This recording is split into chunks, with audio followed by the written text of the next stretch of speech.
Hello everybody, welcome back to Guns, Silver, and Knives, which I've been putting a lot more effort into knives. Today's video is going to be about an issue I saw raised about blade wobble and some other issues of durability to the Buck 110 specifically, but basically the locking back style knives that get used heavily in the field or whatever, for whatever purpose. One complaint was the blade steel, the 428C heat-treated steel that Buck uses has a trouble with the blade going dull, but then again it sharpens really easily, so I really don't think most Buck people take issue with that. People that actually use them anyway. And the collectors like the custom knives with the modern steels, the Magna Cut and S30V, S35, metals like that, or super steels they're coming up with, which I could care less about actually. I'm going to compare, this is a locking back, keep locking backs. The fixed blades are a completely different issue, other than the steel, I guess. The slip joints are different, although they also have the same answer that I'm going to come up with the lockback blades in here in a few minutes. I'll start out with my molested Fury from the 1970s that I picked up when I bought my trailer. It was actually in this utensil drawer for my little kitchen in my trailer when I got the trailer. The previous owner had bought and used this blade when he went on camping trips and living in the trailer. So I'll show you what some of the issues are about the lockback folders. The old guy was a World War II pilot, actually a hump pilot, India, the Himalayas, for a supply train during World War II. But he put this knife to use. It's a Fury, Chinese made. It's got all the really, I don't know what, the bird feather scrolling on the bolsters. It's similar in design to a Buck in terms of the bolster design, the framework. The wood it's not, I don't know what that wood is, but it's not coming apart in any way there. It's just, you can see, well, hopefully, there's a slight blade wobble when it's locked out, which is one of the issues, is when that blade is locked out, the tension on it and the hinge pin seem to be pretty firm. And this knife, you might be able to tell from closer pictures that it was heavily used.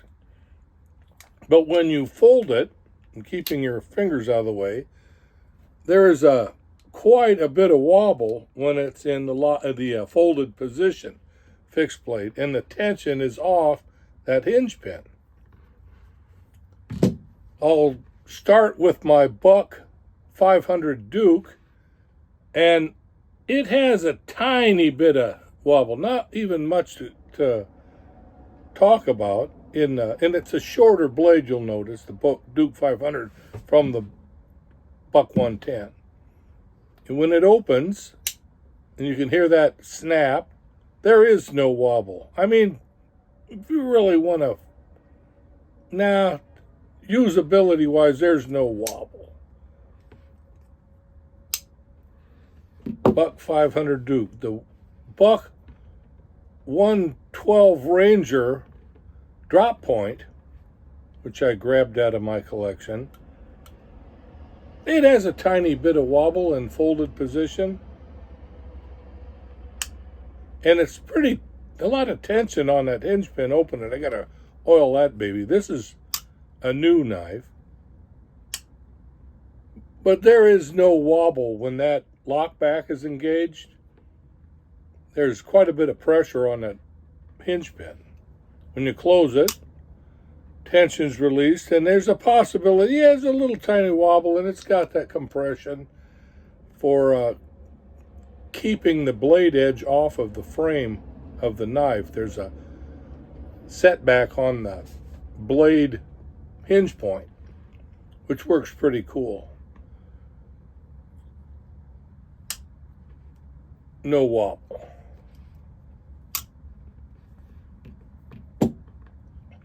And the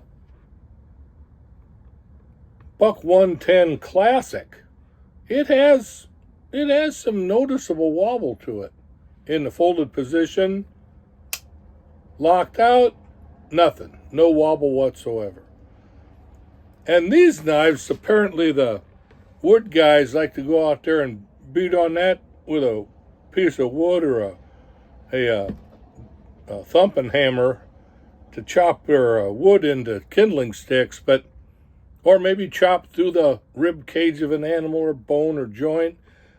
But beating on that is probably one of the ways you get the wobble out of the knife. The more you molest the knife, the more it's going to loosen up on you. And some of the guys periodically thump on that hinge point to tighten that up. But to tell you the truth, I think that just ends up causing problems with the opening. Just in a regular, everyday carry position in lockback, that knife doesn't wobble at all. You'd really have to thump on these to get them to come apart. And that wobble in the closed position doesn't really concern me much at all. This is a new nickel silver bolster drop point. I don't think this one's S30V. Yes, it is. This one's S30V. And it has 0 wobble in the locked out position. And it's pretty loose in the folded position. Whatever tension on that pin is gone when it's in the folded position. It has restraint, gravity or whatever, a little bit of spring tension on that hinge point folded. But when it locks out, it tightens that up securely. Beat on that all you want. Beat away. I'm not really for beating the blades on folders to do anything, but fixed blades, go ahead and whack away, swing away.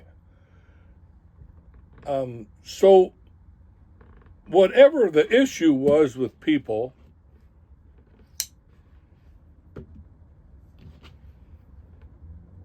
going from that wobble to wonder if it'd wobble when it was in the lockback position,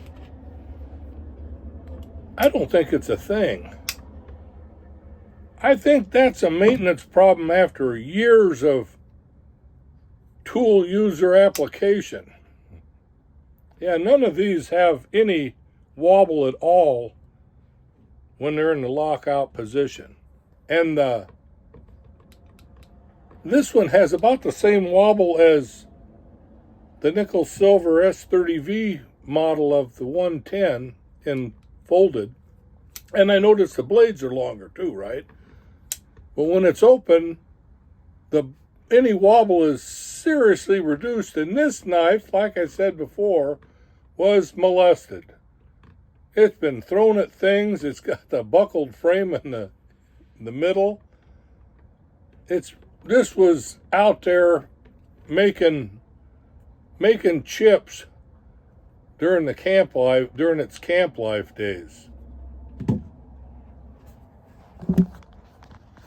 So in conclusion, I do not think the Buck 110 in any varieties, the Buck 112 or even the 500 series of the Buck folding knives have any issue with that blade being dangerously or seriously in a loose position or fail point, unless you actually beat on that hinge point enough to where you break the knife.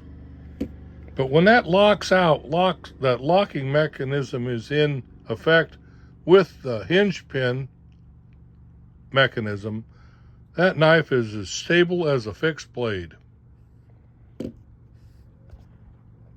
So if that answers anybody's question about wobble, blade wobble on these Buck 110s or usability, I hope it helps a little bit.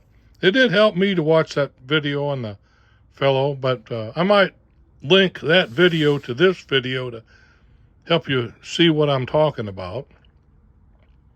But thanks for watching, and God bless. If you like my video, leave me a thumbs up and subscribe.